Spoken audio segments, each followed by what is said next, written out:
행복하니라. 아멘. 사람을 보면 사람만이 가진 특징이 있습니다. 그것들 많은 것들이 있지만 그 중에 하나가 무엇이냐면 잘못을 저지른 자는 다른 사람의 눈을 보지를 못한다는 것입니다. 그래서 지난번에 어떤 방송에서 그것이 알고 싶다의 범죄 심리 전문가가 나와서 하는 말이, 자신은 어떤 사람이 거짓말 하는지 안 하는지 안 돼요. 그래서 어떻게 그걸 압니까? 물어봤더니 다른 거 없대요. 눈을 보면 알 수 있대요. 그 사람은 범인들을 많이 상대하다 보니까 눈에 그 정보가 다 담겨 있다는 것입니다. 그리고 거짓말할 때 보면 잘 눈을 못 마주친다는 것입니다. 그래서 우리도 상대방이 잘못을 하거나 자녀들이 잘못을 하면 부모나 어떻게 말하죠? 어떤 말 합니까? 많이 해보신 분이 여기 있네요. 내 눈 똑바로 보고 얘기해. 부부간에 이런 대화가 없기를 바랍니다. 자녀들, 내 눈 똑바로 보고 얘기해. 그러면 거기에 정보가 다 담겨져 있다는 거예요. 그래서 어떤 사람은 눈은 영혼의 창이다. 그 사람의 영혼이 어떤 상태인지, 슬픈지 기쁜지 즐거운지가 눈을 보면 알 수 있다, 이렇게 말하는 자가 있습니다. 오늘 우리가 읽은 본문도 눈에 대한 이야기가 나와요. 오늘 본문은 예수님이 십자가에 달리시기 전에 군인들에게 잡혀가는 장면입니다.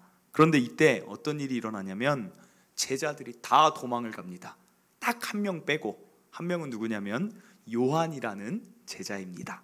그래서 요한만 빼고는 다 도망을 가는데, 도망가다가 또 한 명 돌아오는 제자가 있어요.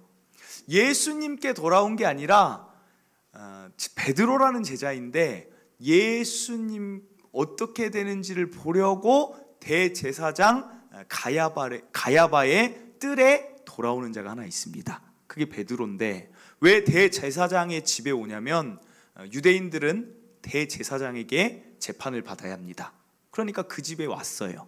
왜 왔느냐? 제가 아까도 이야기했지만 이 자가 의리 때문에 온 게 아니었어요. 예수님 걱정해서 한번 지켜주려고 온 게 아니라, 마태복음 26장 58절에 베드로가 온 이유를 말해요. 베드로가 멀찍이 예수를 따라 대제사장의 집들에까지 가서 그 결말을 보려고 안에 들어가 하인들과 함께 앉아있더라. 그러니까 베드로는 예수님이 걱정되는 게 아닙니다. 이미 예수님 붙잡혀 갈 때 남남인 거예요. 그런데 도망가다가 갑자기 예수님, 내 스승 끝이 어떻게 될까? 그냥 그게 궁금해서 왔다는 거예요. 그런데 이때 어떤 일이 있냐면 56절에 보니까 오늘 읽은 말씀이죠. 한 여종이 베드로에게 말을 해요. 한 여종이 베드로의 불빛을 향하여 앉은 것을 보고 주목하여 이르되, 이 사람도 예수님과 함께 있었던 자다라고 갑자기 얘기를 하니까 베드로가 어떻게 하냐면 당황을 합니다. 그러더니 바로 57절에 베드로가 부인합니다. 주저함이 없어요. 이르되, 이 여자여, 내가 그를 알지 못하노라. 그런데 잠깐 또 있다가 또 한 사람이 베드로를 보고 얘기를 해요. 이걸 보면 베드로가 참 예수님하고 가까이 있으면서 꽤나 생색을 냈던 것 같아요. 그러니까 사람들이 저 사람 저 예수랑 자와 같이 있던 자인데 알아볼 정도니까 베드로가 수석제자임이 맞는 것입니다. 또 어떤 사람이 58절에 조금 후에 다른 사람이 보고 이르되, 너도 그 도당이라 하거늘 베드로가 이르되, 이 사람아, 나는 아니다. 그리고 이제 59절입니다. 1시간쯤 있다가 또 한 사람이 이번에는 장담합니다. 아니야, 확실해, 너 갈릴리 사람 맞지? 그의 출신 성분까지 드러내면서 너는 예수님과 함께 있던 자다. 그러니까 베드로가 어떻게 이야기하냐면 74절입니다. 마태복음 26장 74절에 베드로가 저주합니다. 왜요? 확실하게 증거를 하니까 확실하게 아니라고 이야기하기 위해 이번에는 부인이 아니라 저주를 해요. 그때 곧 닭이 웁니다. 저는 이 본문을 볼 때마다 굉장히 좀 슬프기도 하고 좀 화가 나기도 해요. 누구한테 화가 나냐면 이 베드로가 참 싫은 거예요. 베드로가. 그리고 예수님이 참 불쌍하게 느껴지는 것입니다. 왜 그렇습니까? 3년을 같이 살았잖아요. 3년을 어떻게 같이 살았어요? 같이 먹고 같이 자고 얼마나. 그리고 그 안에 어떤 일이 있었습니까? 베드로는 자기의 장모가 아팠을 때 예수님이 치료해 줬어요. 그리고 베드로는 그런 추억이 있습니다. 바다의 추억이 있어요. 예수님하고 함께 물 위를 걷기도 했어요. 베드로가 빠졌을 때 예수님이 손을 잡고 건져주기도 했어요. 변화산에서 그 신령한 예수님의 그 모습을 보여주기도 하면서 베드로가 그때 뭐라고 했습니까? 예수님, 그냥 여기서 살았으면 좋겠어요. 여기 너무나 좋은 곳 같아요. 베드로는 이 땅에서 천국을 어떻게 보면 경험한 자가 베드로예요. 그런 경험들이 수없이 추억이 있는데 오늘 베드로는 뭐예요? 저주하고 있어요. 얼마나 별로입니까? 그런데 그때 닭이 울었다. 이 표현이 왜 갑자기 등장할까? 이유가 있습니다. 예수님은 제자들과 죽기 전에 최후의 만찬을 하십니다. 그리고 그때 자신이 죽을 것, 제자들이 도망갈 것을 미리 말씀하셨어요. 그때 베드로가 또 나섭니다. 마태복음 26장 33절. 베드로가 대답하여 이르되 모두 주를 버릴지라도 나는 결코 예수님 버리지 않습니다. 예수님이 말씀하십니다. 34절에 예수께서 이르시되 내가 진실로 내게 이르노니 오늘 밤 닭 울기 전에 내가 3번 나를 부인하리라. 그러니까 베드로가 또 나섭니다. 35절입니다. 베드로가 이르되 내가 주와 함께 죽을지언정 주를 부인하지 않겠나이다 하고 모든 제자도 그와 같이 말하니라. 그런데 결과는 뭐예요? 부인 2번, 저주 1번. 그리고 닭이 우니까 75절입니다. 베드로가 예수님의 말씀에 닭 울기 전에 내가 3번 나를 부인하리라 하심이 생각이 그때 난 거예요. 야, 예수님이 말씀해 주셨는데 내가 절대로 주를 버리지 않겠다고 장담했는데 내가 주를 버렸구나. 그리고 나가서 통곡을 합니다. 오늘 누가복음에 보면 왜 누가복음을 받느냐? 마태복음 여기에 지금 75절에 나오지 않는 이야기가 하나 삽입되어 있어요. 그것은 무엇이냐면 마태복음에서는 닭이 우니까 베드로가 예수님 말씀이 생각났다고 하는데 누가복음 오늘 61절에는 한 가지가 더 나옵니다. 61절을 보면 주께서 돌이켜 베드로를 보시니 베드로가 주의 말씀이 생각났다고 해요. 그러니까 다시 이해되십니까? 그냥 말씀이 그때 닭이 우니까 머릿속에 베드로 머릿속에 탁 떠올라서 닭 울기 전에 3번 부인한다 이게 아니라 예수님하고 베드로가 서로 눈이 마주쳤다는 거예요. 눈이 마주치고 나서 나서 그 말씀이 떠올랐다는 것입니다. 그러니까 누가가 일부러 이 장면을 집어넣었다는 거예요. 그러면 이것을 왜 집어넣습니까? 그때 예수님이 베드로를 어떻게 바라보셨는지를 우리에게 상상하게 하는 거예요. 여러분 한번 생각해 보세요. 자신을 부인하고 3년을 같이 동거동락했고 여러 추억이 있는데 자기를 부인하고 저주한 베드로를 예수님이 어떤 눈으로 바라보셨을까요? 여러분 같으면 어떤 눈으로 베드로를 바라보시겠습니까? 여러분하고 3년 동안 막 사업 파트너였어요. 학교에서 내 짝꿍이었어요.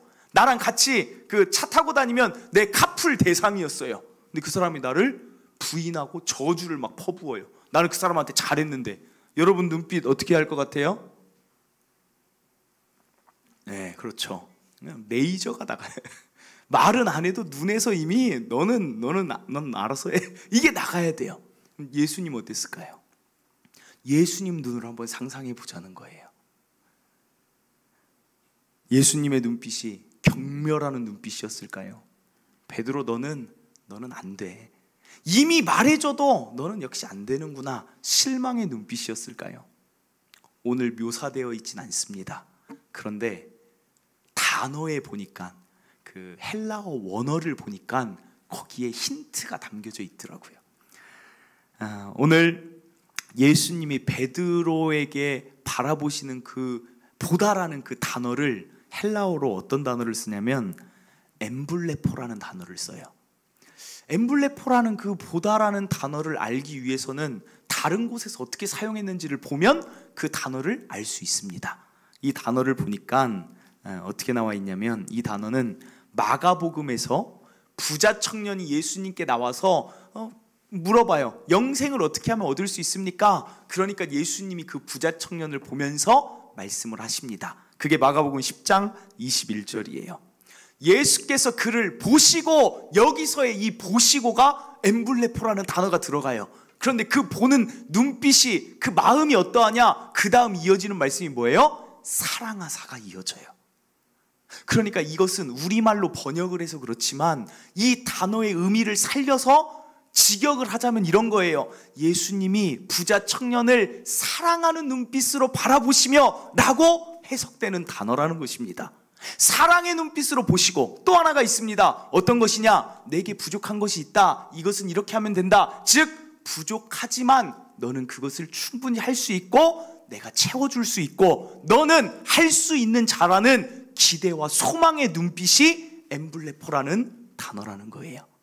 그러니까 오늘 예수님은 베드로를 어떻게 보고 계십니까? 경멸이 아니에요.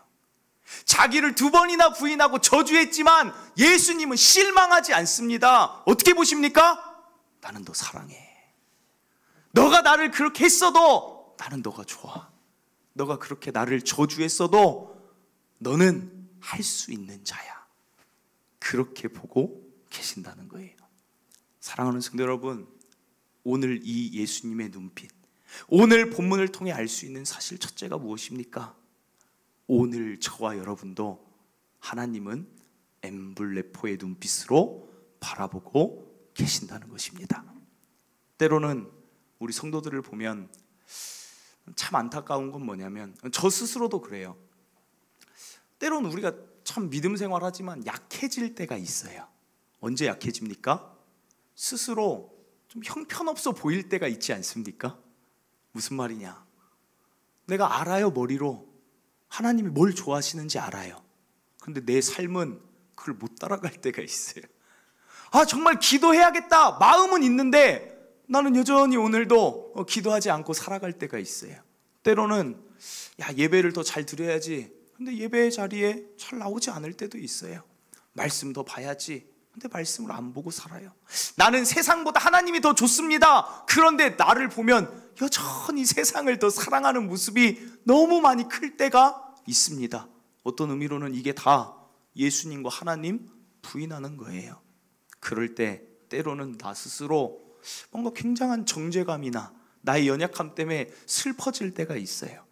저도 그렇습니다. 목사인데도 어떨 때는 저도 연약함이 있지 않습니까? 그러니까 때로는 막 제 자신이 막 슬퍼져요. 하나님 이렇게 못났습니까? 저는 하나님이 이렇게 많이 사랑해 주시고 이렇게 이끌어 주시는데 왜 나는 더 하나님 원하는 모습으로 살지 못할까요? 왜 나는 깨끗하고 정결해지고 싶은데 나는 이렇게 추악한 모습이 많을까요? 뭐 그럴 때가 있어요. 그런데 그때마다 새벽에 나와서 오죽 쓸 사람이 없으면 이런 부족한 저를 쓰십니까? 이렇게 기도하는데도 예수님은 잘 말씀해 주세요. 뭐라고 말씀하십니까? 괜찮다.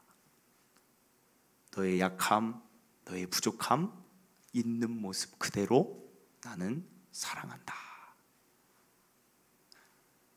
여러분이 연약해도 하나님은 괜찮다는 거예요. 여러분이 더 기도를 자리를 지키지 못해도 기도하지 말라는 소리가 아닙니다. 그냥 괜찮다는 거예요.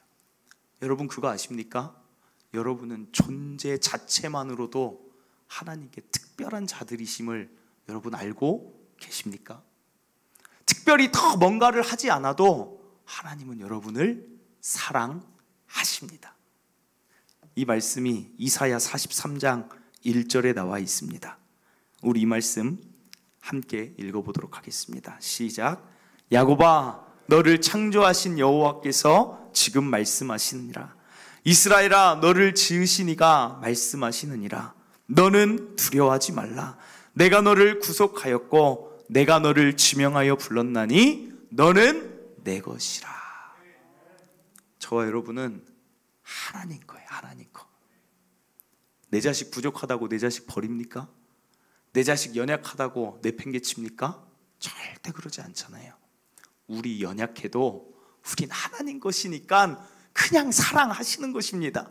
저와 여러분은 잘하고 못하고 행위가 중요한 게 아니에요. 존재 자체로 사랑받기 충분한 자가 저와 여러분임을 꼭 확신하며 살아가시기를 바랍니다. 그러면 이것을 알고 사는 것과 모르고 사는 것은 어떤 차이가 있느냐? 자존감이 다르죠. 세상 사람의 사랑을 구걸하지 않아도 돼요. 세상 사람의 인정을 구걸하지 않아도 돼요. 더 잘해야만 인정해주는 세상에 내가 더 이상 기대지 않아도 된다는 거예요. 왜요? 나는 나 자신 자체로 이미 충분히 사랑받을 존재이기 때문입니다. 여러분, 이 확신 가지고 살아가시길 바랍니다. 저는 때로 이 세상을 바라보면 단풍이 막 들 때가 있잖아요. 그러면 그 단풍은 누구를 위한 단풍이에요? 하나님이 나에게 선물해 주신 단풍. 나를 너무 사랑하셔서 주신 단풍이에요. 날씨가 너무 좋은 날, 누구를 위해 주신 날씨예요? 나를 위해 주신 날이에요. 이 생각으로 살아가는 게 틀린 게 아니라는 거예요. 마음이 늘 무너지는 성도들이 있습니다. 염려하지 않고 살아야지. 그러면서도 염려 가득해도 괜찮아요. 그게 나의 모습이어도 하나님 꾸짖지 않으십니다. 어떤 성도는 막 그런 말해요. 목사님 교회만 오면 참 막 죄송하고 하나님께 미안하고. 왜요? 왜 그래요? 권사님 왜 그래요? 그러면 더 내가 해야 되는데 내 몸이 약해서 하지 못함이 막 마음에 너무 죄로 정죄감으로 죄책감으로 다가온다고. 권사님 그런 말씀하지 마세요.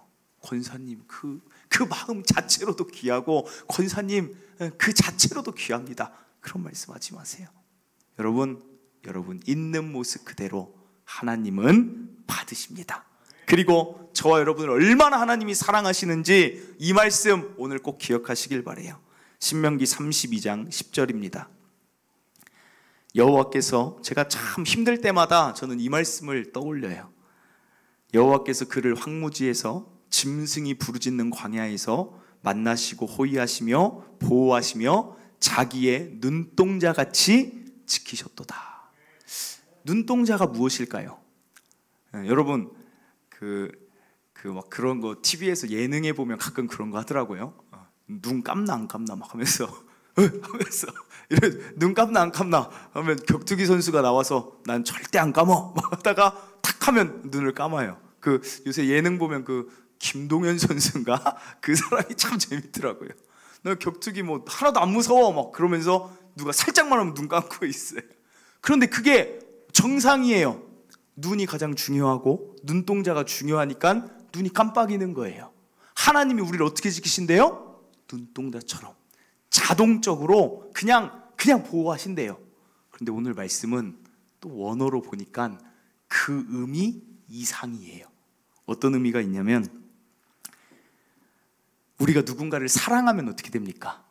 내 남편이 나를 사랑하면 남편에게 보여지는 특징이 있을 거예요. 그건 무엇일까요? 남편이 나를 지그시 계속 바라볼 거예요. 부모가 자녀를 사랑하면 어떻게 돼요? 부모가 자녀를 계속해서 지긋하게 바라볼 거예요. 사랑은 특징이 바라봄에 있습니다. 그러니까 하나님의 바라보다 보면 어떻게 돼요? 그 눈동자에는 누가 있습니까? 사랑하는 상대가 맺혀 있어요. 오늘 이 말씀은 히브리어로 그 뜻이에요. 눈동자처럼 보호하신다는 것은 하나님의 눈동자에 사랑하는 여러분의 상이 맺혀 있다라는 거예요. 야, 놀랍지 않습니까? 저와 여러분이 어디에 맺혀 있어요? 하나님 여러분을 얼마나 좋아서 바라보는지 하나님의 눈동자를 가서 보면 여러분이 거기에 새겨져 있다라는 것입니다. 그게 저와 여러분의 존재라는 것 꼭 기억하시면서 살아가시길 바랍니다. 그러니까 힘든 일 있으면 그 하나님 여러분을 어떻게 돕지 않겠어요? 내 자식 내가 바라보고 있는데 넘어졌는데 어떻게 일어나게 하지 않겠냐는 거예요.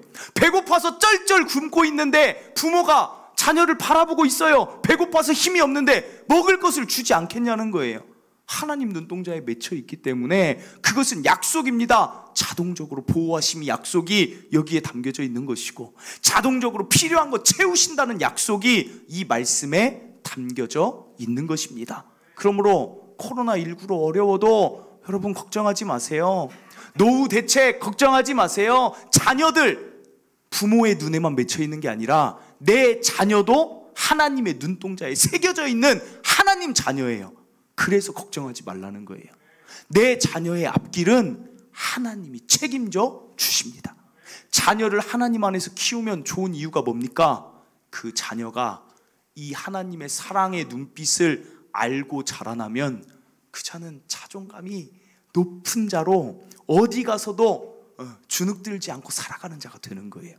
그리고 그 자의 앞길에 하나님의 도우심과 지키심이 언제나 함께하는 것. 하나님 자녀로 산다는 것은 너무나 놀라운 축복인 줄 믿으시길 바랍니다. 그리고 또 하나의 눈빛이 뭐예요? 부족함을 채워주신다. 그게 엠블레포의 뜻이라고 했어요. 그러니까 결국은 하나님 자녀로 살다 보면 하나님이 강하게 해주십니다. 몸이 약해요. 몸을 강하게 해주셔서 하나님이 하나님 나라 일을 위하여 사용하세요. 베드로를 보세요. 베드로가 약한 상태로 끝났습니까? 오늘 예수님 부인하고 저주한 상태로 베드로의 삶이 결말이 났습니까? 아니잖아요. 베드로는 하나님 나라 위에 열정 다해 살아가는 자로 일평생 살아가게 하나님이 하셨잖아요. 하나님 자녀의 축복은 뭐냐면 하나님이 연약함 결국엔 채워주세요. 그렇기 때문에 저와 여러분의 연약함은 갈수록 담대함으로 채워질 줄 믿고 살아가시길 바랍니다.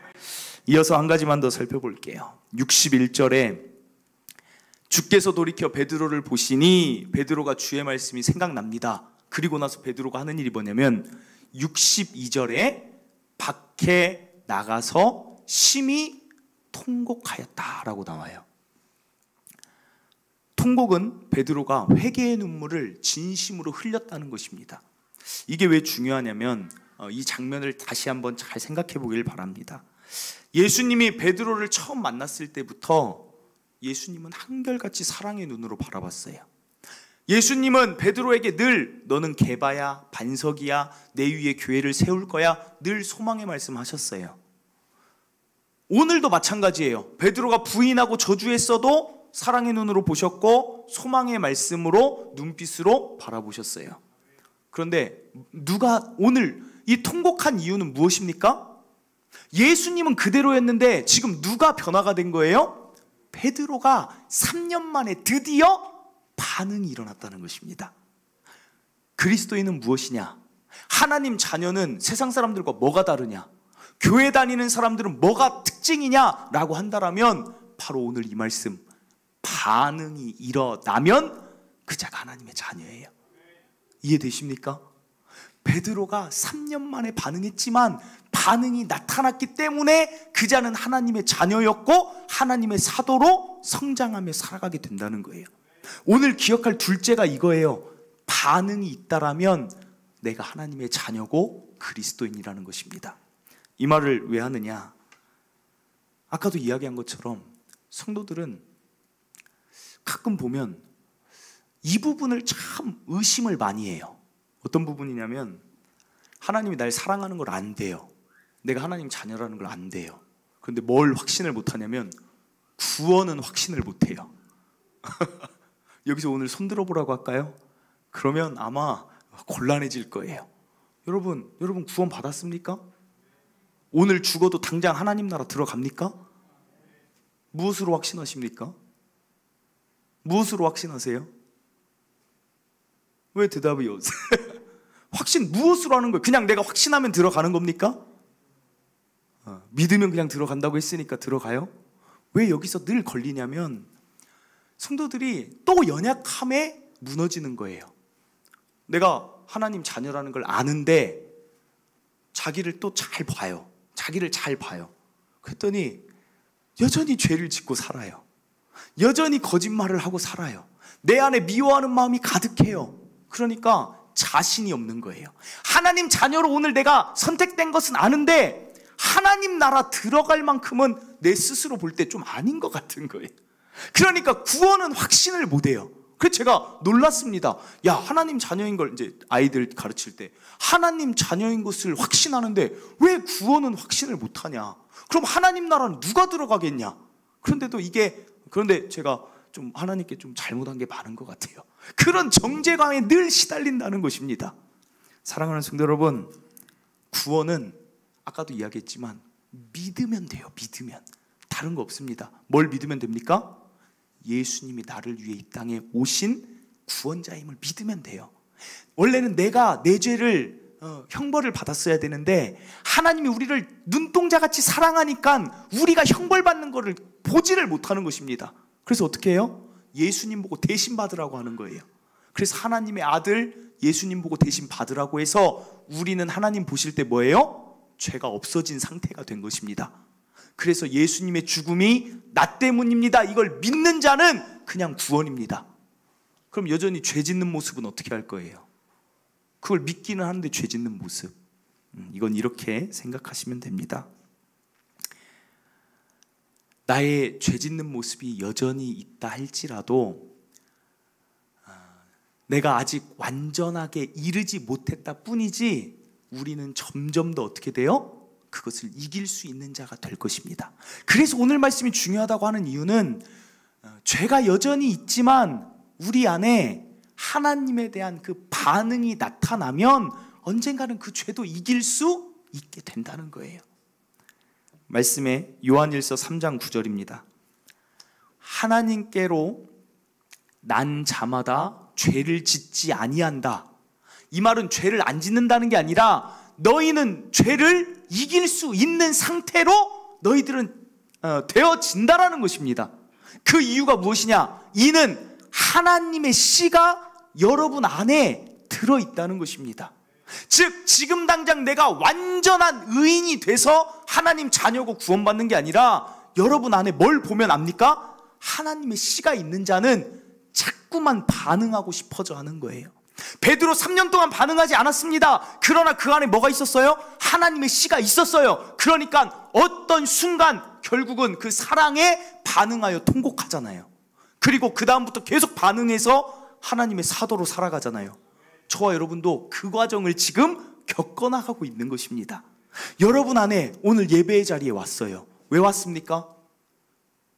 세상 사람들이 볼 때는 우리 보고 그렇게 말해요. 야, 교회 안 다니면 죽냐?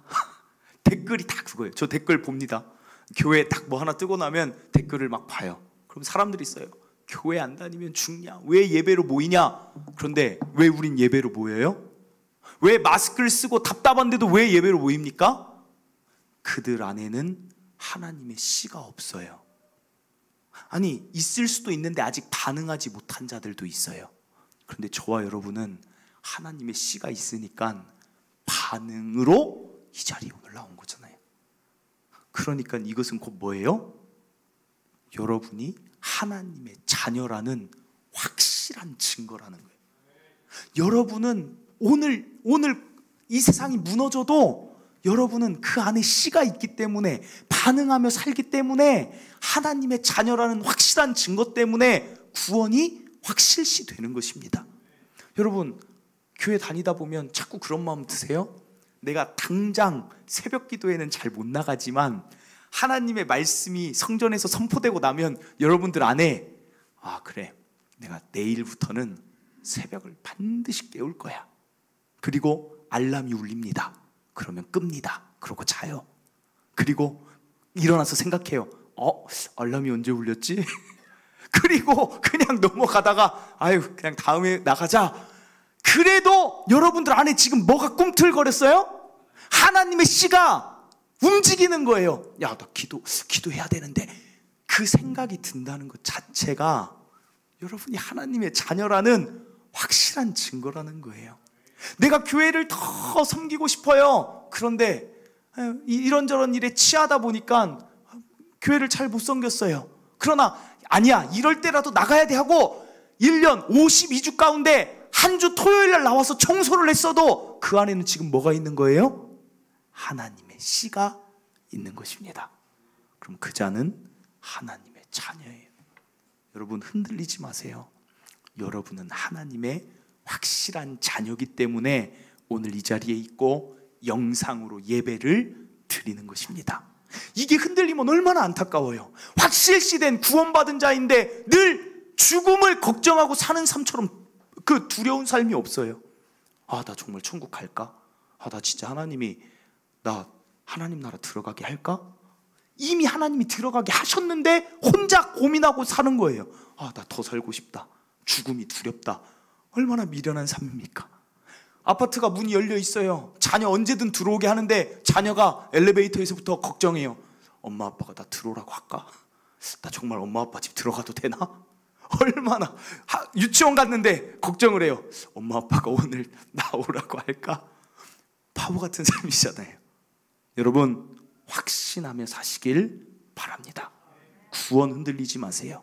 그리고 또 하나는 반응하며 살면 연약함이 채워지는 거예요. 베드로는 3년 동안 하나님 말씀, 예수님 말씀 그렇게 많이 듣고 따라다녔는데 반응하지 않으니까 지금도 겁쟁이에요. 그런데 사도행전 이때부터 통곡하고 나서부터는 베드로가 깨달았을 거예요. 나 하나님께 반응하며 살아야지. 예수님을 만났을 때 내 양을 먹이라 치라 먹이라. 알겠습니다. 내가 예수님 말씀대로 살게요. 날마다 염려가 왔을 때 천사가 나타나서 말합니다. 베드로야, 염려하지 마라. 그래, 염려하지 말아야지. 계속 반응할 때 어떻게 돼요? 나중에는 베드로가 두려움이 뭔지를 모르는 사람으로 연약함이 강해져요.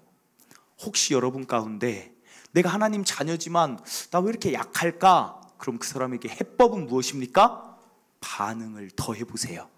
더 하나님 말씀에 반응하며 살다 보면 내 연약함은 채워지고 없어지고 담대해지고 강한 자로 씨가 자라나서 예수 그리스도의 모습까지 이르게 될 줄 믿습니다.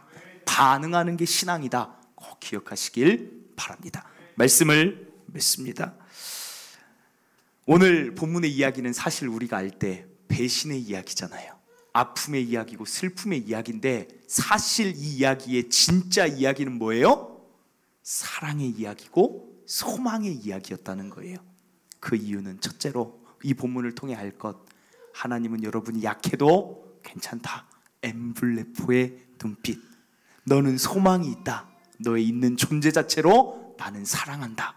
그것을 꼭 기억하시고 나의 존재를 한없이 사랑하며 사시길 바랍니다. 둘째로 반응해야 신앙이라는 거. 그리고 여러분 안에 하나님의 씨가 있기 때문에 여러분 하나님 자녀 구원 확실하다는 것 꼭 기억하시면서 담대하게 하나님 때문에 즐거워하며 죽음 두려워하지 말며 멋지게 살아가시길 바랍니다. 우리 시간 함께 찬양하고 기도합니다. 이 찬양은 오늘 말씀이 다 담겨 있는 것 같아요. 내 모습 이대로 하나님은 우리를 사랑하십니다. 그래서 우리의 소망은 무엇입니까? 나를 사랑하신 하나님과 동행하며 반응하며 살다 보면 더 아름다운 삶으로, 그리고 최후의 마지막은 하나님 나라의 영광으로 우리에게 펼쳐질 줄 믿습니다. 아멘. 이 찬양 함께 부르고 또 기도하도록 하겠습니다.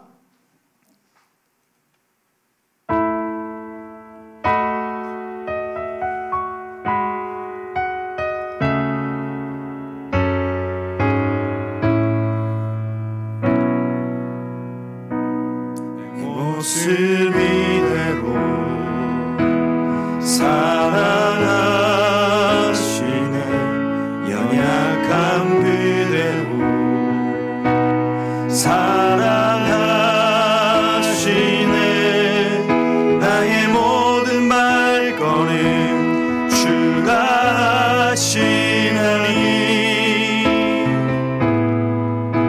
날 인도하소서.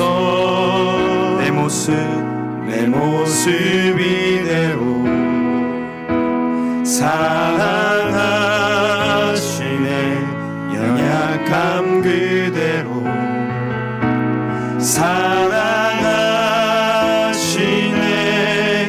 나의 모든 발걸음 주가 하시나니 날 인도하소서. 주의 날개 아래 거하는 것, 주의 임재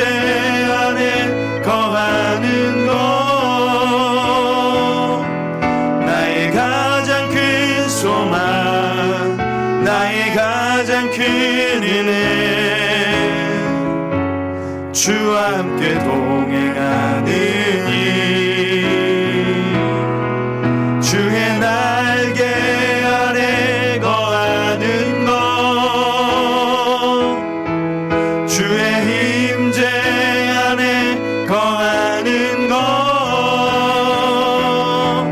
나의 가장 큰 소망 나의 가장 큰 은혜 주와 함께 동행하니 주의 날개 아래 주의 날개 아래 거하는 것 주의 임재 안에 거하는 것 나의 가장 큰 소망 나의 가장 큰 은혜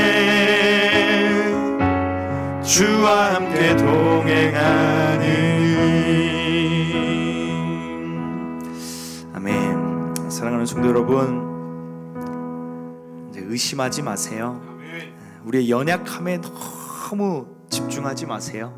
여러분은 있는 모습 그대로 하나님이 자신의 눈동자에 새길 만큼 귀하고 존귀하고 보배로운 자가 저와 여러분임을 꼭 기억하시고 살아가시길 바랍니다. 세상 어떤 사람도 여러분 함부로 말할 수 없어요. 세상 어떤 사람도 여러분의 가치를 평가할 수 없습니다. 우리의 가치는 이미 하나님의 것으로 가장 최고의 가치가 저와 여러분의 모습이며 삶인 줄 기억하시길 바랍니다. 또 하나 기억하실 것, 여러분 안에 하나님의 씨가 있습니다. 얼마나 감사해요. 내가 도대체 어떤 삶을 살았길래 하나님 나에게 씨를 넣어주시고 하나님 말씀 알게 하시고 듣게 하시고 반응하게 하시고 오늘도 여기 나오게 하시는지 하나님의 씨를 주심에 감사합니다. 그리고 하나님 이 씨가 더 자라나게 하여 주시옵소서. 내가 더 반응하면서 베드로가 연약했지만 그가 반응할수록 하나님의 아름다운 삶을 살았던 것처럼 나도 지금은 부족할지 몰라도 더 반응하며 살 때 아름다운 모습 될 줄 믿습니다. 나를 주의 날개 아래에서 더 있게 하시고 인도하옵소서. 이 기도 함께 드리도록 하겠습니다. 들은 말씀 기억하시며 하나님 감사합니다의 기도가 오늘 올려지기를 바랍니다. 주여 한번 외치고 기도합니다. 주여 하나님 감사합니다. 아버지 너무나 감사합니다. 오늘도 우리에게 너무나도 따뜻한 말씀으로 함께하여 주시니 너무나도 감사를 드립니다. 하나님 나를 얼마나 사랑하시는지 내가 하나님의 눈동자에 새겨진 자가 됨이 아버지 너무 감사하며 감격스럽습니다. 내가 연약한 부분이 많지만 그래도 하나님 괜찮다 말씀해 주시고 때로는 내가 하나님보다 세상을 더 사랑하지만 하나님은 괜찮다 너의 있는 모습 그대로 괜찮다 하시니 얼마나 감사합니까? 하나님 내 안에 하나님의 씨를 넣어주심도 감사합니다. 이제는 이 씨가 자라날 수 있도록 말씀에 더욱 반응하며 살겠습니다. 하나님이 나의 연약함 채워주시는 부족함을 채워주시는 그 강함으로 더더욱 살아가게 인도하여 주시옵소서. 나를 택하시고 나를 사랑하신 하나님 감사합니다. 나를 지키시고 보호하실 줄 믿습니다. 주여 영광받아 주시옵소서. 하나님 감사합니다. 사실은 내가 베드로처럼 참 연약할 때가 많이 있습니다. 하나님 모른다고 부인할 때도 많고 더 기도하고 하나님께 잘하고 싶은 마음만 앞서지 그렇게 살지 못할 때도 있는데 언제나 그럴 때마다 괜찮다. 나는 너의 그 존재만으로도 너가 너무 좋고 너는 내 것이다. 너는 나의 눈동자에 새겨져 있다 말씀하여 주시니 이 부족하고 연약하고 한없이 부끄러운 자가 또 사랑의 눈빛을 보며 다시 한번 일어납니다. 내가 그런 자가 된 것이 다시 한번 오늘 이 주일 너무나도 감사합니다. 세상에 수많은 사람들이 있지만 내 안에 하나님의 씨를 넣어주셔서 구원받게 하시고 하나님 자녀로 살게 하시니 그 또한 감사합니다. 이제 내가 할 일은 베드로가 반응했던 것처럼 하나님 말씀에 그 눈빛에 그 사랑에 더욱 반응함으로 더 좋은 모습으로 더 아름다운 삶으로 하나님의 자녀의 삶으로 살아가는 것입니다. 더 주의 날개 그늘 아래 거하여 하나님과 동행하여 기쁨 누리며 사랑받으며 살아가겠습니다. 하나님 나의 삶을 인도하여 주시옵소서. 나의 믿음도 더욱더 굳건하게, 우리 가정에 있는 자녀들도 하나님 자녀이니 그 믿음도 더 굳건하게 하나님이 인도하여 주시옵소서. 이제는 우리